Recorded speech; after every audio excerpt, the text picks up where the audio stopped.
बॉलीवुड ने जिस प्रकार से अपने 110 साल के इतिहास में हमें ये जताया है कि अमीर व्यक्ति, जमींदार और ठाकुर हमेशा विलन ही होगा जो गरीबों का शोषण करता है, पंडित हमेशा लालची और रेपिस्ट ही होगा, हिंदू कमजोर और धूर्त होगा, लेकिन मुस्लिम किरदार 5 वक्त नमाजी ही होगा, दूसरों की मदद करने वाला ही होगा, चर्च का फादर एक रहमदिल इंसान ही होगा। मतलब हमेशा से इनका टारगेट जो है वो हिंदू ही रहा है। उसी प्रकार से अब 2026 में एक बार फिर से एक ऐसा कानून लागू हो चुका है जो इस बार स्वर्ण जाति को पहले से ही विलन की तरह पेश कर देगा। बिना किसी सुनवाई, बिना किसी तर्क वितर्क के एक कानून बना दिया जाता है जहां ऑटोमेटिकली मान लिया जाता है कि स्वर्ण जाति विलन है और इनसे बचने के लिए SC, ST और OBC के लिए एक कानून बना दिया जाए। इस कानून का नाम है UGC, जिसके तहत शिक्षण संस्थानों में छात्रों, कर्मचारियों और शिक्षकों को अपने साथ होने वाले जातिगत भेदभाव और उत्पीड़न की शिकायत करने का मौका मिलेगा। अब एक नज़र में आप ये सुनेंगे तो आपको भी अच्छा लगेगा कि हाँ, ये सुनने में अच्छा लग रहा है कि किसी को भी जाति के आधार पर उसके साथ भेदभाव नहीं किया जाना चाहिए। अगर ऐसा होता है तो उसे शिकायत करने का मौका मिलना चाहिए। लेकिन सच्चाई क्या है ये हम आपको बताते हैं। शुरू में मैंने आपको बॉलीवुड के बारे में बताया था कि कैसे वहाँ हिंदुओं को विलन दिखाया जाता रहा है। सेम वही चीज यहाँ भी है कि कानून बनते ही बिना किसी अपराध को सिद्ध किए ऑटोमेटिकली स्वर्ण जाति विलन बन जाते हैं, क्योंकि ये कानून SC, ST और OBC के लिए है, जिनके लिए मान लिया गया है कि ये हमेशा ही पीड़ित हैं। और जब इस कानून में स्वर्णों की बात की ही नहीं गई है तो जाहिर बात है कि SC, ST, OBC को स्वर्णों से बचाने के लिए ये कानून लाया गया है। लेकिन उच्च शैक्षणिक विद्यालयों की बात करें तो ये कितना सही है कि वहाँ SC, ST वालों के साथ अब भी जाति के आधार पर उत्पीड़न होता है।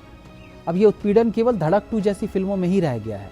रियल लाइफ में ऐसा ये ना के बराबर होता है। अगर कहीं थोड़ा बहुत है भी तो क्या उसके लिए पूरा एक कानून बना देना कहाँ तक उचित है, जहाँ एक बार फिर स्वर्णों को विलन बना दिया जाए? और स्वर्णों के साथ ये कब तक चलेगा? अरे जातिगत भेदभाव तो सबसे ज़्यादा हुआ ही स्वर्ण के साथ है। ना उसे कभी कोई आरक्षण मिल पाया, ना कभी कोई सरकारी सुविधा मिल पाई। डॉक्टर, इंजीनियर बनने के लिए दूसरों से दुगनी मेहनत और दुगनी रकम चुकानी पड़ी है। जाति भेदभाव की सबसे बड़ी मार तो स्वर्णों को ही पड़ी है।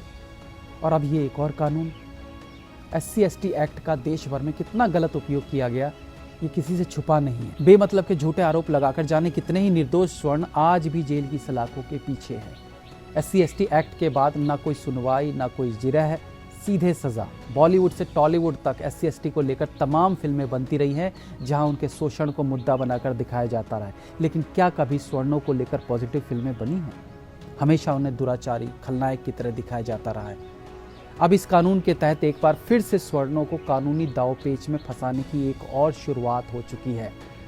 जिस एक्ट में सारे जाति के लोगों के लिए बात ना करके सिर्फ SC, ST, OBC की बात की जा रही है, वो एक्ट समानता को कैसे दर्शाएगी?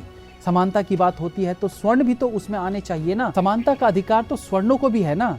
जब SC, ST एक्ट में केवल आरोप लगा नहीं कि जेल, तो समानता की दुहाई तो सबसे ज्यादा स्वर्णों को देनी चाहिए, जिन्हें ना कभी किसी तरह का आरक्षण मिल पाया, ना कानूनी सहायता, ना सरकारी योजना में लाभ, ना शिक्षा में किसी तरह का सपोर्ट। तो समानता की जरूरत तो अब स्वर्णों को ज्यादा है। इस एक्ट को जेंडर बेसिस पर 3 कैटेगरीज में रखा गया, मेल, फीमेल और थर्ड जेंडर। बट जैसे ही जाति को कैटेगराइज करने की बात आती है तो अगेन स्वर्ण गायब। ये अपने आप ऐसा क्यों मान के चल रहे हैं कि स्वर्ण से ही सबको खतरा है? अगर जुल्म होगा तो यही करेगा और जुल्म सहने वाला SC, ST ही होगा। इन्हें ये बात क्यों नहीं समझ आती कि स्वर्ण भी जाति भेदभाव का शिकार हो सकता है? अब आगे सुनिए कि इन शिकायतों को सुनने के लिए एक समिति गठित की जाएगी और इस समिति में महिला, दिव्यांग, OBC और SC, ST मेंबर्स का होना अनिवार्य होगा। अब जब SC, ST किसी स्वर्ण के खिलाफ शिकायत करता है तो उसकी सुनवाई SC, ST वाला प्रतिनिधि ही करेगा। और जातिवाद वाले इस देश में वो किसके पक्ष में फैसला करेगा ये बताने की जरूरत नहीं है। JNU जैसे कैंपस में स्वर्णों को लेकर किस तरह के नारे लगाए जाते हैं ये किसी से नहीं छुपा है। दीवारों पर उनके लिए क्या कुछ लिखा जाता है, क्या इस सरकार को नहीं पता है? उन्हें दिखाई नहीं देता? ऐसे में क्या राजपूत ब्राह्मण बनियों को समानता की जरूरत नहीं है? उन्हें सुरक्षा की जरूरत नहीं है? मोदी सरकार अब वोट बैंक के चक्कर में अपने कोर सपोर्टर को टेकन फॉर ग्रांटेड लेने लगी है। स्वर्ण वो है जो बिना 10,000 महीना लिए, बिना 5 किलो राशन लिए, बिना किसी योजना का फायदा उठाए बस आंख बंद करके बीजेपी का अंधभक्त बना बैठा है। और यही कारण है कि बीजेपी अब मान बैठी है कि इनका हम कितना भी शोषण करें ये कहीं नहीं जाने वाले। और ये सच भी है। लेकिन हर चीज़ की अति होती है और एक समय पर आकर सब्र का बांध टूट ही जाता है।